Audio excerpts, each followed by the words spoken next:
الله الرحمن الرحيم. الحمد لله الذي أنزل على عبده الكتاب ولم يجعل له عوجا قيما لينذر بأسا شديدا من لدنه ويبشر المؤمنين الذين يعملون الصالحات أن لهم أجرا حسنا ماكثين فيه أبدا وينذر الذين قالوا اتخذ الله ولدا ما لهم به من علم ولا لآبائهم كبرت كلمة تخرج من أفواههم إن يقولون إلا كذبا فلعلك باخع نفسك على آثارهم إن لم يؤمنوا بهذا الحديث أسفا إنا جعلنا ما على الأرض زينة لها لنبلوهم أيهم أحسن عملا وإنا لجاعلون ما عليها صعيدا جرزا أم حسبت أن أصحاب الكهف والرقيم كانوا من آياتنا عجبا إذ أوى الفتية إلى الكهف فقالوا ربنا آتنا من لدنك رحمة وهيئ لنا من أمرنا رشدا فضربنا على آذانهم في الكهف سنين عددا ثم بعثناهم لنعلم أي الحزبين أحصى لما لبثوا أمدا نحن نقص عليك نبأهم بالحق إنهم فتية آمنوا بربهم وزدناهم هدى وربطنا على قلوبهم إذ قاموا فقالوا ربنا رب السماوات والأرض لن ندعو من دونه إلها لقد قلنا إذا شططا هؤلاء قومنا اتخذوا من دونه آلهة لولا يأتون عليهم بسلطان بين فمن أظلم ممن افترى على الله كذبا وإذ اعتزلتموهم وما يعبدون إلا الله فأووا إلى الكهف ينشر لكم ربكم من رحمته ويهيئ لكم من أمركم مرفقا وترى الشمس إذا طلعت تزاور عن كهفهم ذات اليمين وإذا غربت تقرضهم ذات الشمال وهم في فجوة منه ذلك من آيات الله من يهد الله فهو المهتد ومن يضلل فلن تجد له وليا مرشدا وتحسبهم أيقاظا وهم رقود ونقلبهم ذات اليمين وذات الشمال وكلبهم باسط ذراعيه بالوصيد لو اطلعت عليهم لوليت منهم فرارا ولملئت منهم رعبا وكذلك بعثناهم ليتساءلوا بينهم قال قائل منهم كم لبثتم قالوا لبثنا يوما أو بعض يوم قالوا ربكم أعلم بما لبثتم فابعثوا أحدكم بورقكم هذه إلى المدينة فلينظر أيها أزكى طعاما فليأتكم برزق منه وليتلطف ولا يشعرن بكم أحدا إنهم إن يظهروا عليكم يرجموكم أو يعيدوكم في ملتهم ولن تفلحوا إذن أبدا وكذلك أعثرنا عليهم ليعلموا أن وعد الله حق وأن الساعة لا ريب فيها إذ يتنازعون بينهم أمرهم فقالوا ابنوا عليهم بنيانا ربهم أعلم بهم قال الذين غلبوا على أمرهم لنتخذن عليهم مسجدا سيقولون ثلاثة رابعهم كلبهم ويقولون خمسة سادسهم كلبهم رجما بالغيب ويقولون سبعة وثامنهم كلبهم قل ربي أعلم بعدتهم ما يعلمهم إلا قليل فلا تمار فيهم إلا مراء ظاهرا ولا تستفت فيهم منهم أحدا ولا تقولن لشيء إني فاعل ذلك غدا إلا أن يشاء الله واذكر ربك إذا نسيت وقل عسى أن يهديني ربي لأقرب من هذا رشدا ولبثوا في كهفهم 300 سنين وازدادوا 9 قل الله أعلم بما لبثوا له غيب السماوات والأرض أبصر به وأسمع ما لهم من دونه من ولي ولا يشرك في حكمه أحدا واتل ما أوحي إليك من كتاب ربك لا مبدل لكلماته ولن تجد من دونه ملتحدا واصبر نفسك مع الذين يدعون ربهم بالغداة والعشي يريدون وجهه ولا تعد عيناك عنهم تريد زينة الحياة الدنيا ولا تطع من أغفلنا قلبه عن ذكرنا واتبع هواه وكان أمره فرطا وقل الحق من ربكم فمن شاء فليؤمن ومن شاء فليكفر إنا أعتدنا للظالمين نارا أحاط بهم سرادقها وإن يستغيثوا يغاثوا بماء كالمهل يشوي الوجوه بئس الشراب وساءت مرتفقا إن الذين آمنوا وعملوا الصالحات إنا لا نضيع أجر من أحسن عملا أولئك لهم جنات عدن تجري من تحتهم الأنهار يحلون فيها من أساور من ذهب ويلبسون ثيابا خضرا من سندس واستبرق متكئين فيها على الأرائك نعم الثواب وحسنت مرتفقا واضرب لهم مثل الرجلين جعلنا لأحدهما جنتين من أعناب وحففناهما بنخل وجعلنا بينهما زرعا كلتا الجنتين آتت أكلها ولم تظلم منه شيئا وفجرنا خلالهما نهرا وكان له ثمر فقال لصاحبه وهو يحاوره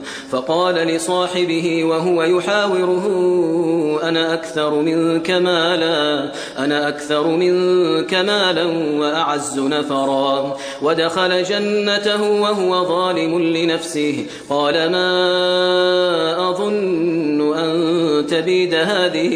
أبدا وما أظن الساعة قائمة ولئن رددت إلى ربي لأجدن خيرا منها منقلبا قال له صاحبه وهو يحاوره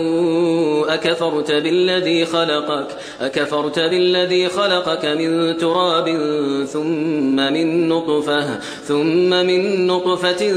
ثم سواك رجلا لكن هو الله ربي ولا أشرك بربي أحدا ولولا إذ دخلت جنتك قلت ما شاء الله لا قوة إلا بالله إن ترني أنا أقل منك مالا وولدا فعسى ربي أن يؤتيني خيرا من جنتك ويرسل عليها حسبانا من السماء فتصبح صعيدا زلقا أو يصبح ماؤها غورا فلن تستطيع له طلبا وأحيط بثمره فأصبح يقلب كفيه على ما أنفق فيها وهي خاوية على عروشها ويقول يا ليتني لم أشرك بربي أحدا ولم تكن له فئة ينصرونه من دون الله وما كان منتصرا هنالك الولاية لله الحق هو خير ثوابا وخير عقبا واضرب لهم مثل الحياة الدنيا كماء إن أنزلناه من السماء فاختلط به نبات الأرض فأصبح هشيما تذروه الرياح وكان الله على كل شيء مقتدرا. المال والبنون زينة الحياة الدنيا والباقيات الصالحات خير عند ربك ثوابا وخير أملا. ويوم نسير الجبال وترى الأرض بارزة وحشرناهم فلم نغادر منهم أحدا وعرضوا على ربك صفا لقد جئتمونا كما خلقناكم أول مرة بل زعمتم أن لن نجعل لكم موعدا. ووضع الكتاب فترى المجرمين مشفقين مما فيه ويقولون يا ويلتنا ما لهذا الكتاب لا يغادر صغيرة ولا كبيرة إلا أحصاها ووجدوا ما عملوا حاضرا ولا يظلم ربك أحدا. وإذ قلنا للملائكة اسجدوا لآدم فسجدوا إلا إبليس كان من الجن ففسق عن أمر ربه أفتتخذونه وذريته أولياء من دوني وهم لكم عدو بئس للظالمين بدلا. ما أشهدتهم خلق السماوات والأرض ولا خلق أنفسهم وما كنت متخذ المضلين عضدا. ويوم يقول نادوا شركائي الذين زعمتم فدعوهم فلم يستجيبوا لهم وجعلنا بينهم موبقا. ورأى المجرمون النار فظنوا أنهم مواقعوها ولم يجدوا عنها مصرفا. ولقد صرفنا في هذا القرآن للناس من كل مثل وكان الإنسان أكثر شيء جدلا. وما منع الناس أن يؤمنوا إذ جاءهم الهدى ويستغفروا ربهم إلا أن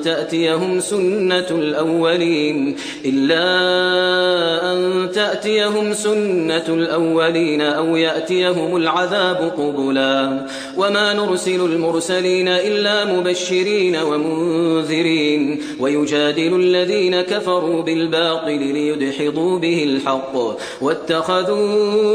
آياتي وما أنذروا هزوا. ومن أظلم ممن ذكر بآيات ربه فأعرض عنها ونسي ما قدمت يداه إنا جعلنا على قلوبهم أكنة أن يفقهوه وفي آذانهم وقرا وإن تدعوهم إلى الهدى فلن يهتدوا إذن أبدا. وربك الغفور ذو الرحمة لو يؤاخذهم بما كسبوا لعجل لهم العذاب بل لهم موعد لن يجدوا من دونه موئلا. وتلك القرى أهلكناهم لما ظلموا وجعلنا لمهلكهم موعدا. وإذ قال موسى لفتاه لا أبرح حتى أبلغ مجمع البحرين أو أمضي حقبا فلما بلغا مجمع بينهما نسيا حوتهما فاتخذ سبيله في البحر سربا. فلما جاوزا قال لفتاه آتنا غداءنا لقد لقينا من سفرنا هذا نصبا. قال أرأيت إذ أوينا إلى الصخرة فإني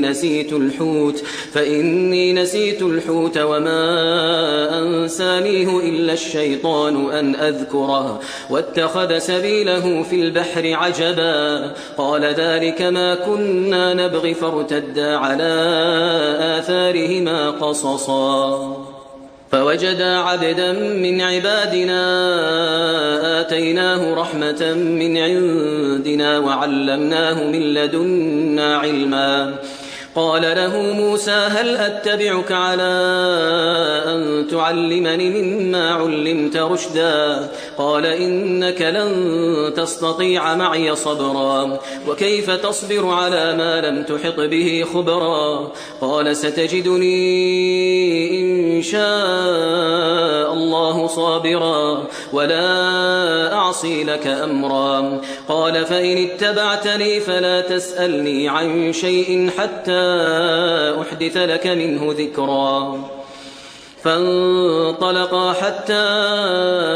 إذا ركبا في السفينة خرقها قال أخرقتها لتغرق أهلها لقد جئت شيئا إمرا قال ألم أقل إنك لن تستطيع معي صبرا قال لا تؤاخذني بما نسيت ولا ترهقني من أمري عسرا فانطلقا حتى إذا لقيا غلاما فقتله قال أقتلت نفسا زكية بغير نفس لقد جئت شيئا نكرا قال ألم أقل لك إنك لن تستطيع معي صبرا قال إن سألتك عن شيء بعدها فلا تصاحبني قد بلغت من لدني عذرا فانطلقا حتى إذا أتيا أهل قرية استطعما أهلها فأبوا أن يضيفوهما فوجدا فيها جدارا يريد أن ينقض فأقامه قال لو شئت لاتخذت عليه أجرا قال هذا فراق بيني وبينك سأنبئك بتأويل ما لم تستطع عليه صبرا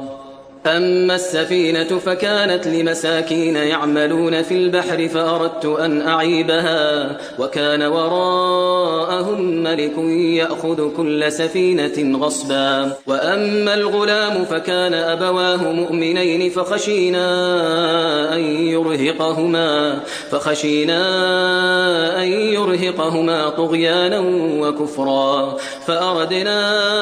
أن يبدلهما ربهما خيرا منه زكاة وأقرب رحما وأما الجدار فكان لغلامين يتيمين في المدينة وكان تحته كنز لهما وكان أبوهما صالحا فأراد ربك أن يبلغا أشدهما ويستخرجا كنزهما رحمة من ربك وما فعلته عن أمري ذلك تأويل ما لم تسطع عليه صبرا ويسألونك عن ذي القرنين قل سأتلو عليكم